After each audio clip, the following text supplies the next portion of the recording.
Muitas vezes nas histórias mais caricatas, assim, tem ali só o lado do bem, só o lado do mal, e aí a história fica nesse embate. Mas todo mundo tem um pouquinho dos dois, de certa maneira, né? Mas muitas vezes a gente não quer enxergar aquilo que a gente tem de mal, e essa lógica binária é uma lógica mais fácil, uma lógica muito antiga, né? O bem contra o mal. Então, é natural que quando a gente quer simplificar questões complexas, a gente insista nessa lógica binária e maniqueísta para que as pessoas sejam mais facilmente manipuláveis. Então, quando o Karnal fala da complexidade ética do bem e do mal, isso é uma ideia, claro, que vai ensejar discussões muito mais aprofundadas. Agora, se eu digo o bem sou eu e o mal é o outro, eu consigo levar as pessoas a seguir tudo aquilo que eu digo de maneira menos refletida. E só lembrando que se não houvesse o vilão, no caso a serpente, a Bíblia teria 2 capítulos iniciais do Gênesis. Sem o pecado do homem suscitado pela serpente, a Bíblia não existiria.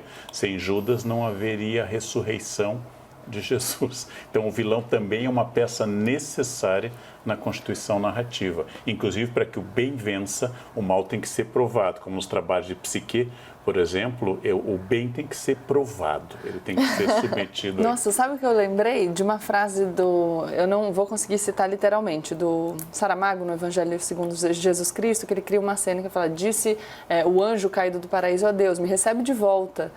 Pensa que se você fizer isso, você vai evitar muitas tragédias, enfim, a coisa vai ficar melhor. Ele Deus fala, não recusa. posso, porque o que serias de mim se não fosses tu?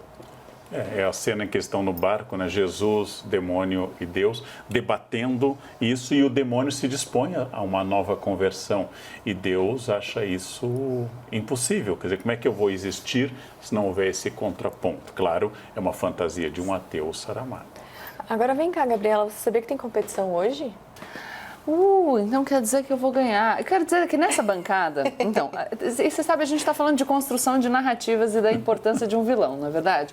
Eu queria dizer que existiu uma construção de narrativa aqui nesse CNN Tonight, que é me colocar como uma pessoa competitiva deste rolê aqui, para que, se diferenciando dessa minha postura competitiva, Mari Palma e Leandro Carnal possam parecer os mocinhos da bancada do Tonight. Eu quero me defender. Eu sou Mas muito competitivo. não, direito de defesa é demodê, peraí. Eu sou muito competitivo, mas não nisso. A competição daqui a pouquinho, não é agora, dá tempo da gente se preparar, respirar um pouquinho. Você participa com a gente na hashtag CNN Brasil Tonight. A nossa patota também é competitiva, viu? Que eu sei. Vocês ficam mandando lá no Twitter, Sim. Também adoram competir e adoram mais ainda quando acertam todas as nossas perguntas, todos os nossos quiz aqui. O que é exatamente um vilão do ponto de vista da psicologia? Uma pergunta difícil. Será que existem vilões mesmo, ou às vezes isso pode ter alguma relação com a dificuldade que a gente tem de assumir a responsabilidade pelos nossos erros? Vamos ouvir o psicólogo e escritor Fred Matos, olha só.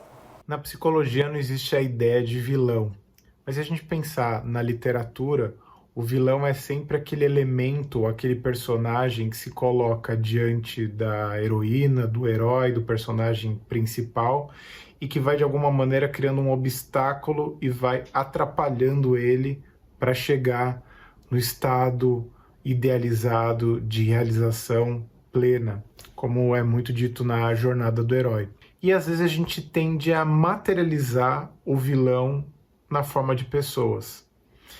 É como se, psicologicamente dizendo, eu não quisesse lidar com uma realidade difícil que se impõe e que perturba os meus desejos, e eu precisasse personificar isso em alguém para dizer, graças a você, a isso eu não consigo fazer o que eu quero fazer. Porque se não fosse isso, se não fosse você, seu vilãozinho, eu conseguiria fazer o que eu quero. De alguma maneira também o vilão ajuda a gente a se terceirizar na responsabilidade de uma dificuldade, de um desafio que a gente tem na nossa vida.